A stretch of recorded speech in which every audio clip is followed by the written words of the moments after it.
It's my feel-good breakfast show.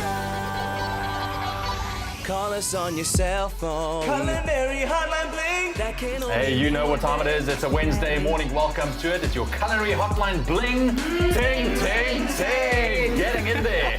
Anal Potgieter and the lovely Jenny Morris joins us this morning to answer your foodie questions. If you have anything you would like us to sort out for you, then you can call us 021-430-9881. They are here. They are ready to answer your questions. Hello, ladies. Hello, you. Hello. Ooh, yes. Oh, I haven't had a juicy hug yet. Oh, hello's feeling Yes, the there's six-pack. a juicy hug. Lovely to see you guys. Thank you very much for joining us. Right, very cool questions we got this morning. I'm going to start off with Bernadette Stayer, who asked a Facebook question, right? Very interesting as well, because it's something that I'm wondering about.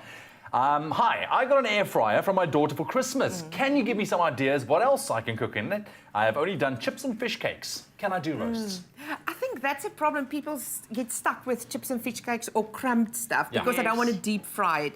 But you can make little cakes like in muffin pans, small muffin pans. You can bake cakes in it. And I've even done like a fillet steak, but a small fillet steak, like a smaller section. Yes, because beef. Isn't it wonderful? Delicious. Medium rare. Yes, 45 minutes. Yes, and it's like crisp on the outside, and when you cut it, it's beautiful medium rare. Yeah. Okay. Yeah, so you can do lots but of you can't stuff. put an entire roast. It's too No, small. it's too small. Otherwise, I would have, I promise you. Okay, so if not for the size, you could have. Yes, yes. Okay, And okay. another thing that's wonderful is pork crackling. Oh, if you've got yes. cut that skin of the pork and you put that in there, that is just It really does. That hot air just makes it pop. pop. Yes. So yes. Bernadette, there we have it. Not just for chips and fish cakes, you can do a whole lot in your air fryer. Yes. Cool. Another question we had, Marion from Port St. John. This was a caller from last week, but Marion asked, how do you make fig jam? One of my favorites. I love figs. I grew up, we had a massive fig tree just outside the window on the farm where we grew up, and we just ate to our heart's content. and eat, and then Mom would make jam, and it would be amazing. So, how do we make it? Mama Jean, you tell me. Well, you know what? Well, here we go, girl. Come, Mama Jen. I normally go like a kilo of figs to 500 grams of whatever sugar you want to use. Okay. And lemon. You've got your lemon there, because the lemon gives it the acidity. Right. And I like to cook mine down chunky. I like to chop it. I Yes. want mine chunky. I can't stand it too smooth. Yeah. And I love the seeds. Oh, my goodness. That It little- goes yeah, pop, yeah. pop, pop as you Yeah. bite into it. You know, there's only 3 ingredients, and that's the thing. And it's so easy because you take your figs, you chop it up, you put it in a pot, you add your peel it, sugar. obviously, right? I don't Or not peel really? mine. I No, really don't no, me peel neither. mine. Oh, really? No. You don't have to peel it? No, I Okay. don't peel mine. And then you chop it up and you put it in a pot and you leave it to macerate for about, and I leave it for like overnight. So it Yes. draws out all those beautiful succulent fig juices. Oh, yes. Then I just put it on the stove for about an hour or 2 and a little bit of lemon juice, but very low heat. Sure. Yum. Yes. And the lemon's important because it's natural pectin. Yes. So it just helps it to set. Yes. Yes. Okay, so it's actually very easy, and then you just cook it yeah. down up until you get that jam. You've got to watch it though, because it can burn. It's got Yeah. sugar in it. But it's fig season now. Yeah. So you can buy a big box and go make yourself some fig jam. Sounds delicious. All right, well, there we have it, Marion. I do hope that you got your answer right there. You can always call us right now, 002. What is that number now? I can believe it. 021-430-9881. Excuse me. Right.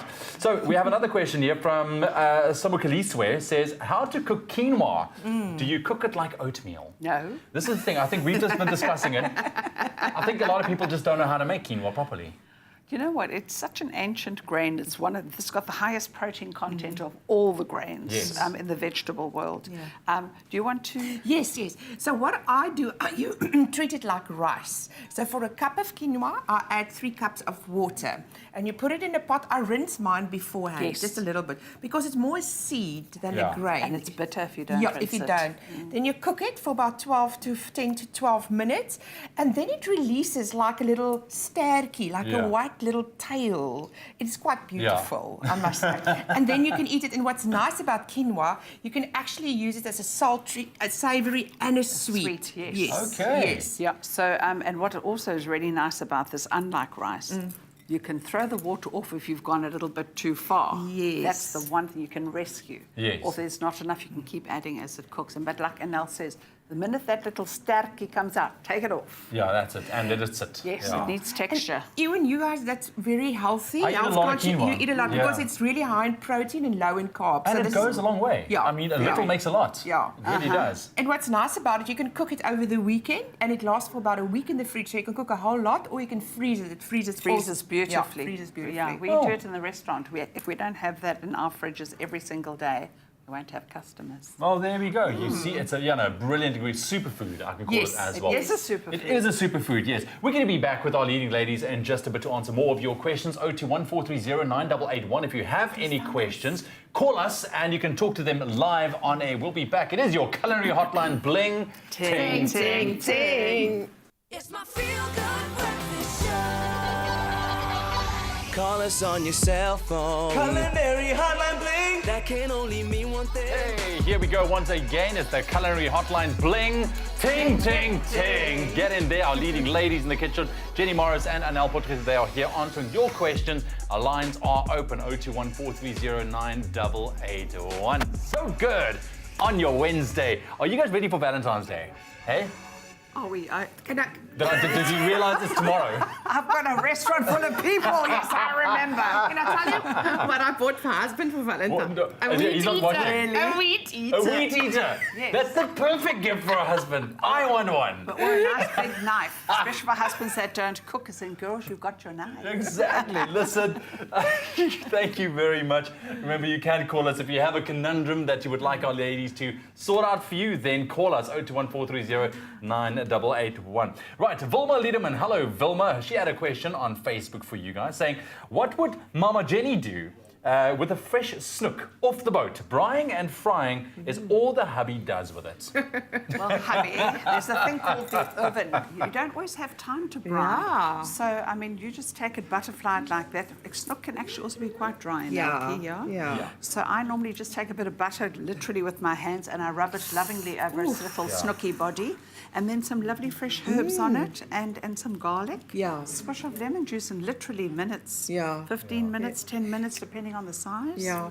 What I like to do is add a bit of small shrimps and a Oh, bit wow. of mussels, and then I tell people the snook ate something. It's like it's inside, so they can explore some nice little small bits of seafood. I with love it. I Yeah. love it. That's And a if there's cool idea. anything left, make some fish cakes. Yeah. That's it, yeah. Some fish cakes. But I mean, the trick is here not to overdo it because, like I said, it can get dry. Dry, you know. dry, yeah. 15 minutes. That's it. Depending Yeah. on the size, but you Yeah. can see it. Yeah. It changes color like that. Yeah, Yeah. no, Yeah. for sure. Okay, cool. Well, there's a couple ideas for you, Vilma. Joy Frey, also on Facebook, says, why does my meringue not stay hard once I take my lemon meringue out of the oven? There you go, girl. Okay. I almost feel like we went through something like How this many before. meringue things have we done? Yes, just the meringue little tops of a lemon meringue pie is not supposed to be hard. They need to be crispy. Yes. That's the first thing. So to get them crispy, they need to bake at a high temperature and fast. And that's what a lemon meringue pie is. It's like quite a high temperature and it bakes fast. But the more points you make, the more crispy sections you are going to get. Okay. And a blowtorch, if you want to use a blowtorch, Yes. perhaps Yeah, afterwards. you know. And if it's not crispy enough, just put it under the oven under the element, and let Yeah. it just crisp Yes. up a little bit more. little Yeah. more. And of course, you create those little peaks with a spoon. Yes. You just pull it up like that. Yes, eh? yes. I've And the learned a more- lot over the years. About the spoon or about the peaks? About the spoon and the peaks. You see? That's life. Exactly. Okay, cool. So that's how you do it, Joy. I hope that answered your question. Thank you very much for your question. Here's another one. Edwina Steed says, how do I make sauerkraut? Now, I was first introduced to sauerkraut when my pops took me for an Eisbein. Oh, Yes. And it normally is traditionally served with some sauerkraut. Absolutely. And I thought, what is this? So- It's fermented cabbage. There we go. You go, Jen. Cabbage. Well, we both love it, but I normally just make small quantities, like 800 grams of cabbage to a tablespoon of salt. Yeah. Himalayan, very important, not the iodized salt. Okay, eh? you want the Himalayan Yeah, salt. because the iodized salt will not let these good bacteria Right. start the fermentation because it's got fillers and whatever in it. Yeah, and Himalayan salt is the healthiest salt with minerals and stuff. That's it. Okay, cool. So Himalayan salt over your cabbage that's been cut. And then you stand and you massage it. And I'm being serious.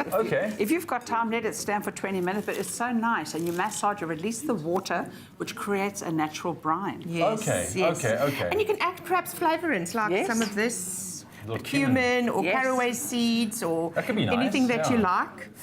Carrot even. Oh, I love that idea. It's really nice with carrot. And then once it's developed, you can actually see, you can already see it starting to, look at my hand. I can smell it. Yeah. And then? once it gets its natural brine, one has to just put it with its brine into a lovely jar. Or you can Okay, Yes, you can do that. That as yes. well. Yes. okay, and then? with a bit of water on Yes. top, and you leave that Yeah. out for 2 weeks to 4 weeks. Just like that? Yeah. Out of the fridge. Out of the fridge. Or Really? you could go straight into your bottle, depends. Yeah. But it needs, like you say, the outside because it wants to ferment and boil and bubble out. Really? Yeah. Eventually, it will release juices, so Yeah. all the cabbage will be covered with its own juices, and it will form a bit of scum on there. So you just scoop that up every time, and then you put it back again, leave for about 4 weeks, and then I bottle it and I put it in the fridge and it lasts for about 6 weeks. And don't be afraid of the scum because Yeah. sometimes when I first made it, I threw it away. Yes.